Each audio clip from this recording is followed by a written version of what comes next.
Hello and welcome to News 9 Special Show. This is Hardik Agarwal, News 9 football analyst, and today I will be discussing the moves of the summer transfer window with News 9 sports editor Sundeep Misra.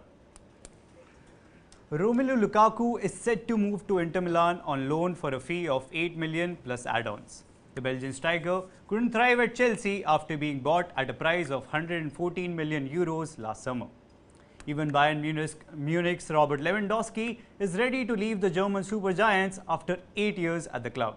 On the other hand, Sadio Mane has already completed his move to Bayern Munich after winning the Champions League and Premier League with Liverpool.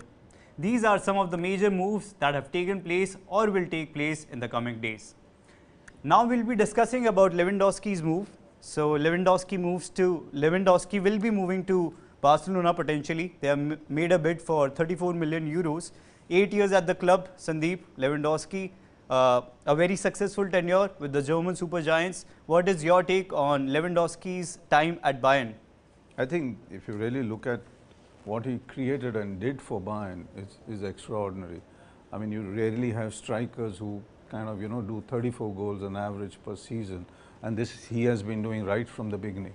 I think, but the major question, and this is a discussion we keep having, all the time, is when these big players who have performed at a level that nobody else does, they are in the top 3 in Europe, they are probably in the top 3, top 2 in the world in terms of strike rates. When they move after 8 or 10 years, are they really going to adapt to some other club? It's going to be difficult. Yeah, I mean, you look at the atmosphere of Bayern, you look at the atmosphere in Barcelona, it's completely different.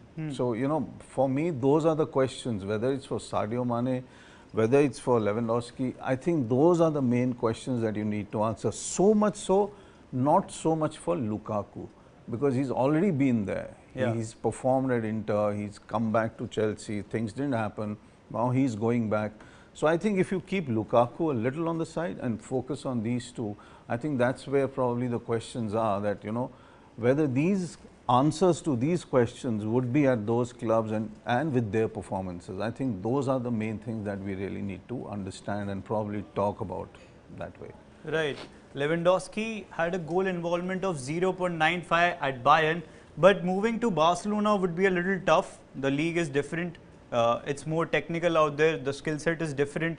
So, and as we were discussing earlier, the environment will be different, the stadium will be different. So, will Lewandowski deliver for Xavi at Barcelona? I mean, by the record of the last 8, 9, 10, even when he was at Dortmund, if you really look at that, that probably gives a little bit of comfort to all the Barca fans out there. He moved from FC Poznan, if I'm correct. Right. And he won the league in Poland. Then he moves to Dortmund. Okay, and we were just talking about this, not many people know that, when he was bought by Dortmund at that time, 4.8 million or so, Blackburn Rovers also was in the bid. I just imagine what would have happened if Rovers would have taken him, then your entire Bundesliga would never have seen him. Right. Probably he would have been in United or some other big team. But if from Poland, he moves on as the topmost striker and he's won the league there. Right. He goes to Dortmund, he wins the league there. He goes to the Champions League final. And I think Klopp's team probably played Bayern at that time in the final. They lost. Then he moves to Bayern and he's a success. So if just you go by the pure simple record out there, I think what he will deliver there is probably almost at the same level or probably a few notches below, but not too much in Barca. He's a guy who's technically, I think you will probably agree on this, he's technically pretty perfect out there. He uses both the feet. Okay, his score sense is astonishing. And I think 80 to 90% or even probably above 70% of his goals have come in the penalty box. Inside the box. So if all those balls are coming to him, if Barcelona is going to play to him, if Barcelona can play up to Messi's strengths and Messi plays up to the striker's strength, I think the same thing probably applies to Lewandowski. So in those ways, as simple as an equation can be, he will be a success in so many.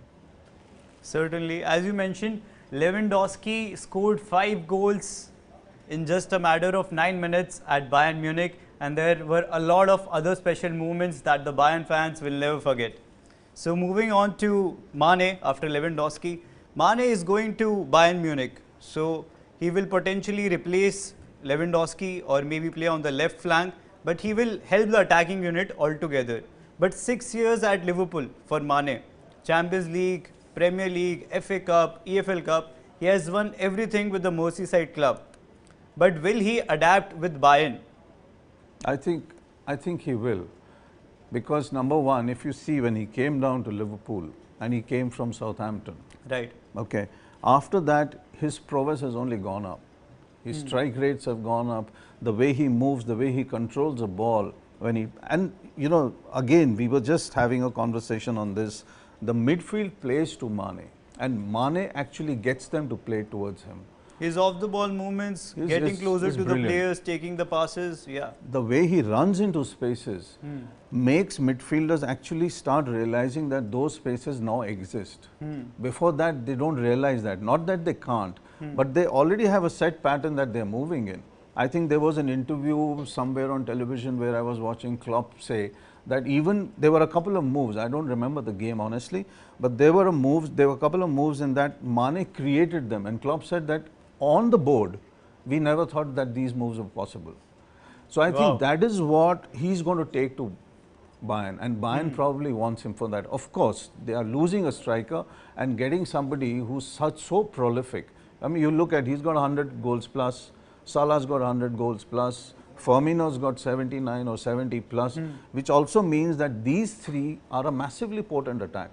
Now it's up to Bayern to probably feel and understand as to what is the best that they can get out of Sadio Mane. Right. But Sadio Mane on his own, I mean, you've seen it for Senegal, you've seen it for Liverpool. On his own, he's work ethic is absolutely. And again, technically, the way he collects the ball. I mean, I've rarely seen people collect the ball so smoothly on the left and the right, and then switch.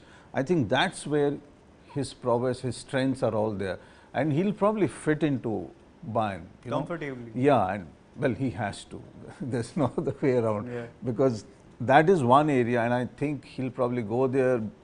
Bayern want him for the Champions League. They want to get more.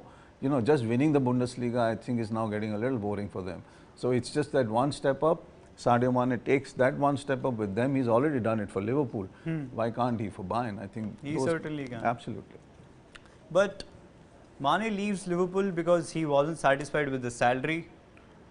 He was not getting the recognition which he deserves because of Salah, and he also wanted a change in scenery. So altogether, was it the right move for Liverpool? I don't think so, but you know, at some point of time, when a player wants to go, he wants to go. You know, and combinations also after a point of time do get brittle. I mean, you look at football, you look at any sport. If it's a team sport and there are 3 or 4 who are actually making a very good attacking combination, after some time they run out of steam, they run out of power, they run out of ideas. And how many more ideas and how much more can a coach / Klopp / Guardiola / Conte, whoever is there, can actually give these players? I think they always require a new environment. But for Mane, I think success has come so much in the last 4 or 5 years. I think the Senegal success was massive for them. You know, it was huge.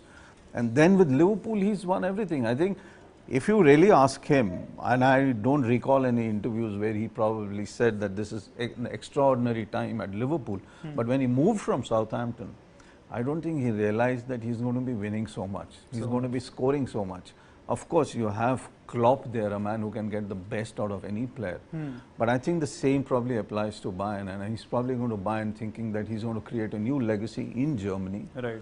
So, looking at all of those equations, I think it's a good move, because how many moves can he anyway do to which clubs? And I don't think he fits into the Italian system or the Spanish system at this moment of time.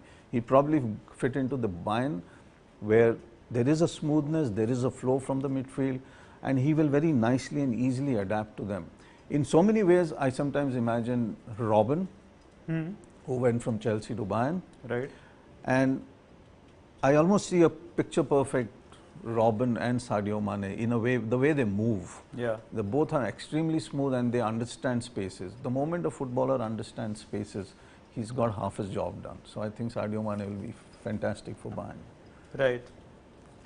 Rightly mentioned, and this is a nice move for Bayern Munich as well as Liverpool, who has also replaced Mane with Luis Diaz and Fabio Carvalho as of now, and they have also signed Darwin Núñez.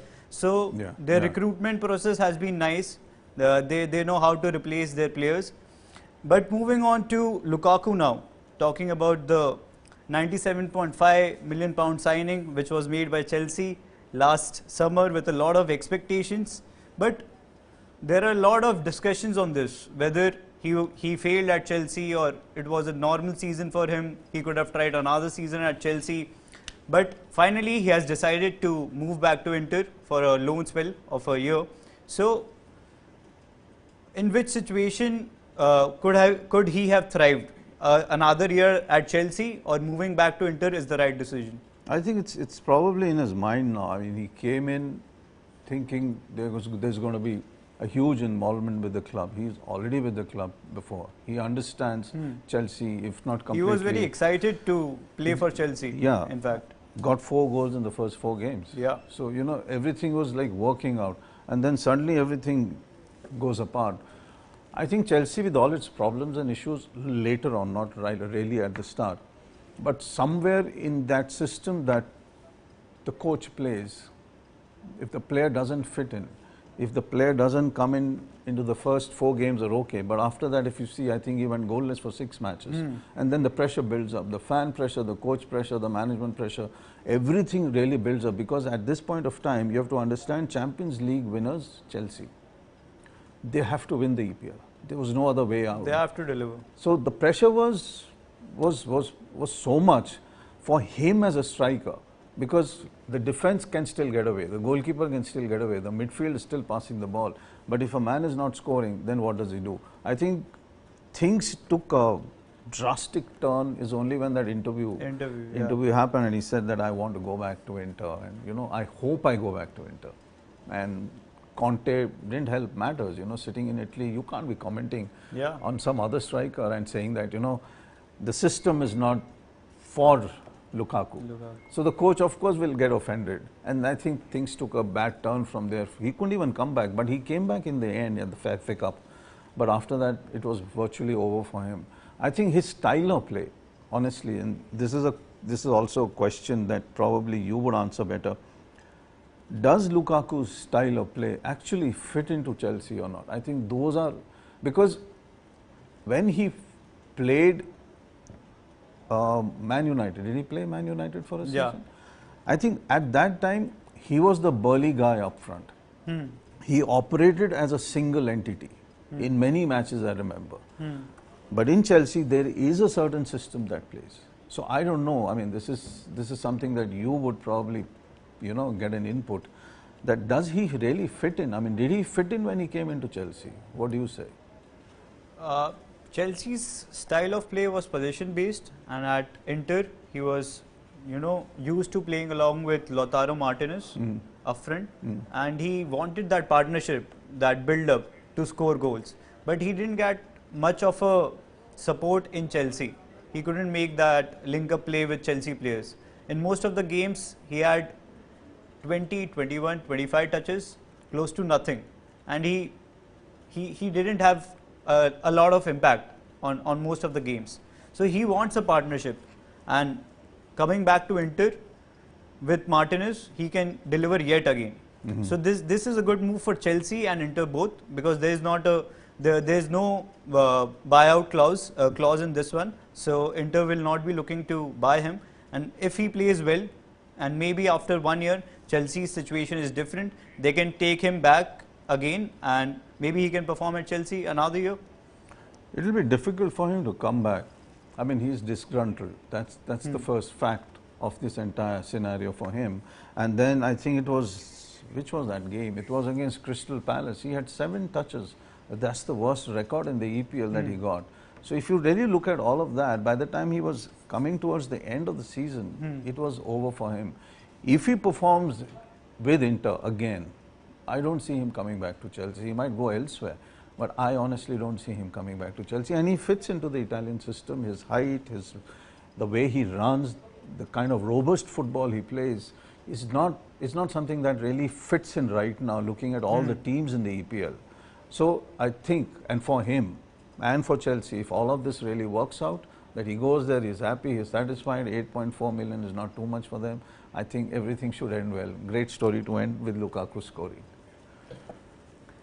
Thank you so much, Sundeep. You gave us some incredible insights. That's it for this episode. We'll be back with some more insights, facts and figures. Until then, keep an eye on the transfer window. If you like this piece of information, then don't forget to like and share. Also, please leave your remarks in the comment section. This is Hardik Agarwal signing off.